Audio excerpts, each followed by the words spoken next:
This year, I had the opportunity to attend my first ever Worlds, and today I'm going to give you the full rundown of my Pokémon Worlds 2025 experience. It was an amazing experience, but I also want to give the whole picture as someone who had to go through the raffle to win the opportunity to buy tickets. Things were mostly great, but like with every event, there are some issues.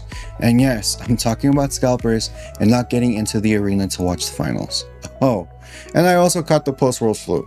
Not quite the price I was aiming for, but hey, I'll count it as a souvenir. Our first stop was the Pokémon Center pop-up. Easily one of the biggest highlights of the weekend and definitely the biggest danger to my wallet. But before you even get inside, you've got to survive those lines. The waiting area was basically its own attraction, photo spots everywhere with giant displays, which were really cool to see. Also, I had not one but 2 time slots to get in, one on Thursday and one on Friday. And both times we still spent close to 3 hours in and around the Pokémon Center. Mostly waiting to get in and then waiting to pay after securing the goods. After all that, stock was rough. Some of the hyped items were already gone, like the Worlds jersey that I really wanted and the duffel bag. The ironic thing was that there were plenty of scalpers outside selling those items for 2 to 3 times the price inside the Pokémon Center. But Worlds isn't just about merch. Even if you're not deep into the competitive scene, there's so much to do. The convention this year was massive, split across 3 huge halls, each with a different vibe. Hall A was all about the experiences. This is where the Pokemon Museum, trading corners, and the kickoff point for the pin rally were. One of the biggest eye catchers was a motorized Miraidon created by Toyota. That was really cool to see, because they initially had it in ride form, but on the last day, they converted it into a standing form. There is also the Creator Zone where you can meet Pokemon YouTubers, artists, and other community figures. Plus, a stage hosting panels covering everything from the games to the anime to the items coming to the online Pokemon Center. Hall 2 was all competitive.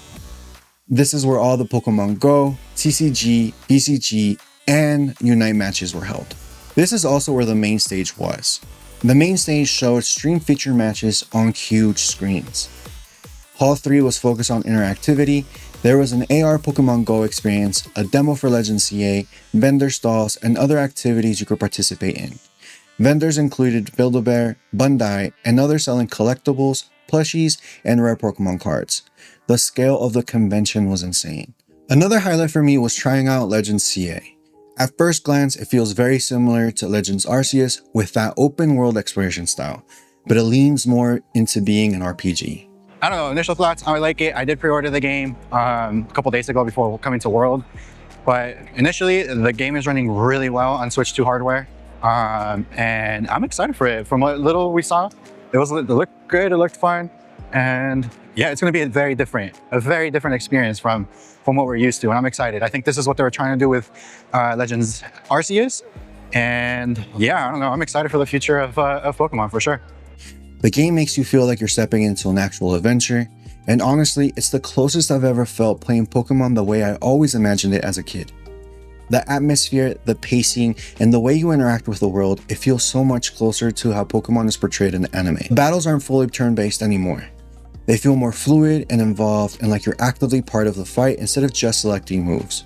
I've got a lot more thoughts about the game, so I'm saving those for a separate video. But I was really excited and happy after playing it, that I don't feel bad that I pre-ordered it. This game does feel special. Now, let's talk about the matches. Watching the best players in the world battle live is something else. Walking into the watching area was amazing because you would instantly get pulled into the hype. The energy was unreal. Even if you aren't familiar with the competitive scene, the crowd reactions alone made it impossible not to get invested. One of the biggest highlights for me was getting to see Wolfe's match that clinched his spot into Day 2. The crowd went absolutely wild when he pulled off the win, and it was an incredible moment, even though Day 2 didn't go the way I hoped for him.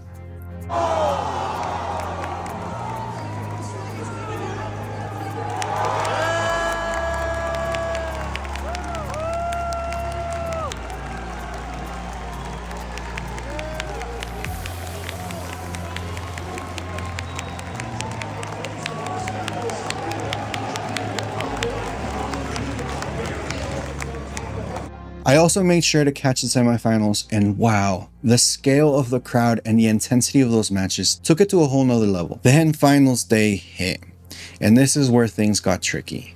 The arena seats filled during the TCG finals, and the Pokemon Company closed the doors and they didn't let anyone else in, even as people exited the arena. It was definitely frustrating.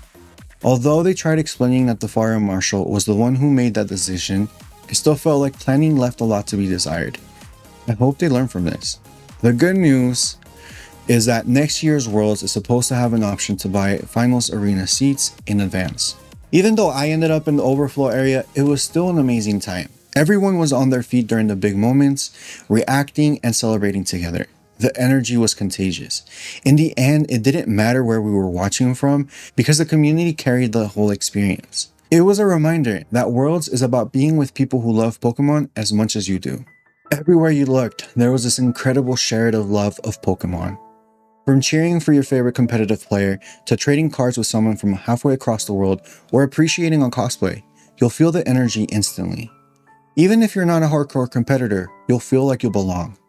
There's a sense of connection with everyone around you, people who get just as excited about catching a rare Pokemon, pulling off a clutch TCG play, spotting that iconic plush, or meeting content creators who've inspired you. Every interaction, every cheer, every laugh reminds you why this franchise has been such a huge part of so many lives. Some of my most unforgettable moments weren't the matches themselves, they were the small things. From meeting fans from other countries, sharing stories, seeing someone light up when they finally got that elusive pin, or just being surrounded by people who love Pokemon as much as I do. I also got the chance to meet some of my favorite content creators, a surreal experience that made the event feel even more personal and special. Being part of a global community that's all here for the same passion, that's what makes Worlds so special. So if you've ever thought about going to a Pokemon event, whether it's Worlds, an international, or even a regional, go, do it. You'll come away with new friends, unforgettable memories, and a renewed appreciation for why Pokemon has been such a huge part of your life. It is more than just an event, it's a celebration of everything we love about Pokemon shared with people who feel the same way. So, would I go again? Absolutely.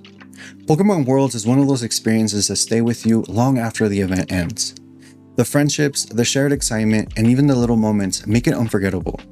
Although I got sick after all that excitement, it was a small price to pay for such an incredible experience. And on the topic of pacing yourselves, here's a heads up for next year. Early bird tickets for Pokémon Worlds 2026 in San Francisco go live on September 17th. If you're even thinking about going, grab them early if you can. And hopefully by then, the Pokemon Company has figured out how to keep scalpers from swooping in on the merch and on tickets. Because we all know someone will try to sell finals arena seats for triple the price. Please do not be that person. Even though I watched the finals from the overflow area this year, I still had a blast. The energy from the crowd was contagious. Every big play had people cheering and laughing together. I left feeling more connected to the Pokemon community than ever, especially since it was my first time attending an event. And I can't wait to do it again. So, what did you guys think about Pokemon Worlds this year? Did you attend? What were your thoughts about it? Do you have any other questions about my experience at Worlds? Leave them at the comments down below, and I'll catch you guys in the next video. Peace.